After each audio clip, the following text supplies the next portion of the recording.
एक और बात रामचरितमानस में, चूंकि अब सौनक आदि ऋषि में संवाद हो रहा है सूत जी से। क्या हो रहा है? संवाद, और संवाद भी अच्छा हो रहा है, और अच्छे संवाद को सत्संग कहा गया है। जानते हो, मित्रता आदमी अपने बराबर वाले से करता है, अपने व्यवहार वाले से करता है, अपने स्वभाव वाले से करता है। एक उदाहरण के लिए, मैं यदि दारू पीता हूं तो मेरे सखा सब दारूबाज होंगे। यद्यपि मेरी आदत नहीं है, मैं कथा करता हूं, इसलिए हमारी समस्त जो हमारे मित्र मंडली के लोग हैं महात्मा, वो सब आध्यात्मिक ही हैं। इसलिए रामचरितमानस में कहा है, बहुत सुंदर लाइन, सभी कोई जानते हैं। बिनु सत्संग विवेक ना होई, बिनु सत्संग विवेक न होई। इसीलिए आवश्यकता है शिव पुराण, विवेक बढ़ेगा।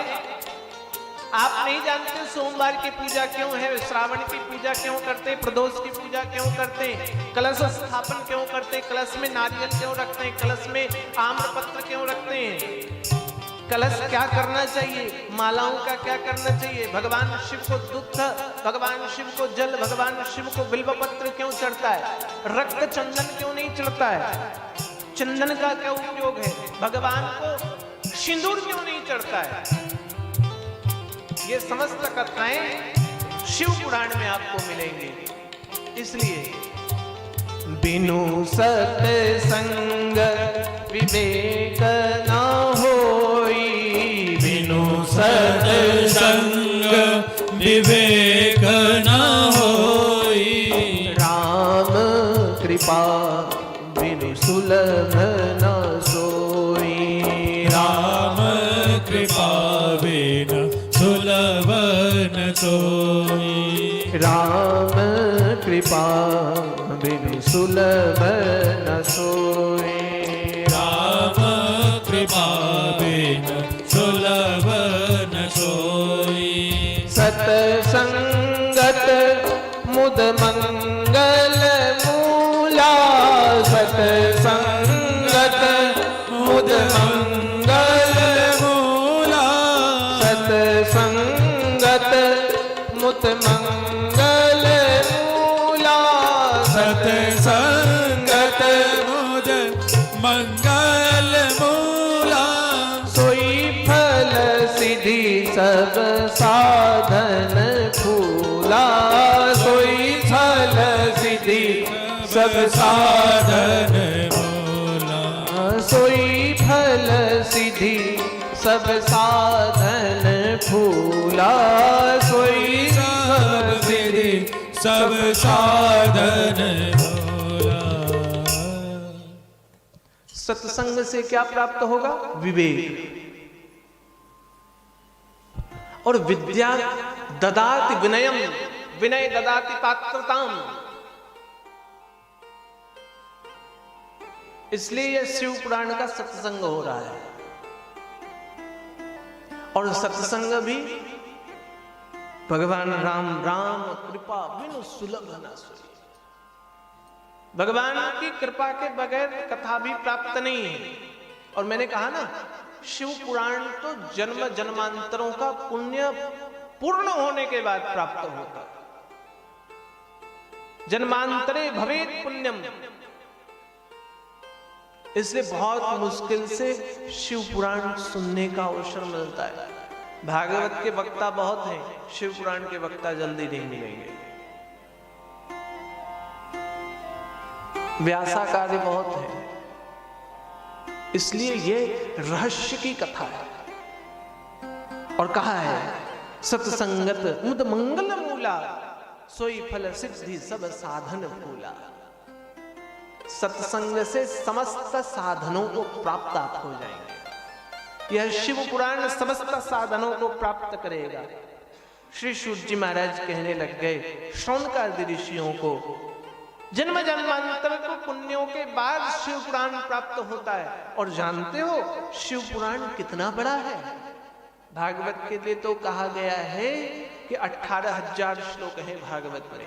शिव पुराण के लिए कह रहे हैं श्री सूत जी महाराज सौनकादि ऋषियों को शिव पुराण का परिचय करा रहे हैं। क्या कहते हैं? चतुर्विंशति सहस्रो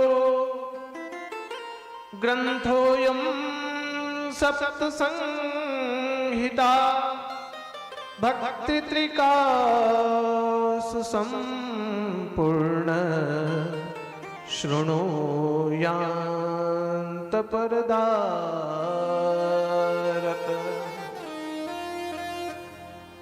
चतुर्विंशति सहस्रो,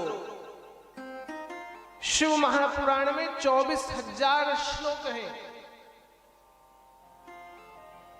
और सप्त संहिताएं हैं। शब्द संहिताएं कौन कौन से? कहने लग गए विद्वेश्वरम संहिताध्या द्वितीया रुद्र संहिता तृतीया शतरुद्रख्या कोटिरुद्र चतुर्थिका पंचमो मया संहितोक्ता षष्ठी कैलास संहिता सप्तमी वया व्याख्या सत्येवं संहिता इति। कहने लगे 7 संहिताएं हैं। 7 संहिता में प्रथम संहिता विश्वेश्वर संहिता, जिसमें विश्व की उत्पत्ति आदि के विषय में बताया। दूसरी संहिता रुद्र संहिता, तीसरी संहिता बताया शतरुद्र संहिता, चौथी संहिता के विषय में बताया कोटि रुद्र संहिता, 5वीं संहिता उमा संहिता, 6वीं कैलाश संहिता और 7म वायव्य संहिता। कहने लग गए यह 7 प्रकार की संहिताएं श्री शिव महापुराण 24,000 श्लोकों पर वर्णित है। और आप प्रश्न कर रहे हैं क्या कि अनेक प्रकार के पाप होने पर आपने प्रश्न क्या किया? कालव्याल महात्रास विध्वंस करा मुक्तमम, जो काल के प्रभाव से जिसका नाश हो गया। भागवत में भी ऐसे ही मिलता जुलता श्लोक लिखा है, कालव्याल मुखग्रास त्रास निर्णास हे तवे। थोड़ा सा अंतर है। यहां कहा जो काल के मुख में गया हुआ प्रेत भी बन गया हो, भटक रहा हो, नाना प्रकार के पाप किए हो। एक और बात, कभी उसने पुण्य का काम ही ना किया, एक भी पुण्य ना किया, उसके लिए क्या उपाय हो सकता है? जीवन पर्यंत गलत संगत किया हो और गलत संगत में आते हुए भी कुछ ना किया। श्री शुद्ध जी महाराज कहते हैं ये मानवः पाप कृतो दुराचरता खला कामादिनिरता नित्यम तेपि शुद्ध्यन्तये।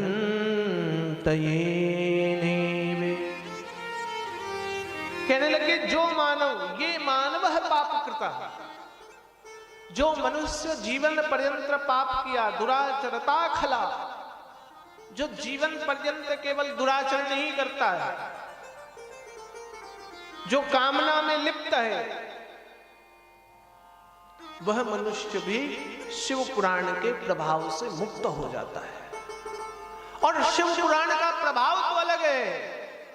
भगवान महादेव का चिंतन मात्र से उसकी मुक्ति हो जाती है।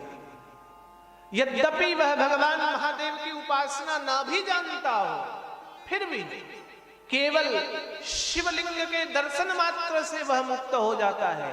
और मनुष्य महापापी हो, शिवलिंग का दर्शन भी ना हो, तो केवल शिवलिंग शिव मंदिर के शिखर दर्शन से भी उसका जीवन मुक्त हो जाता है।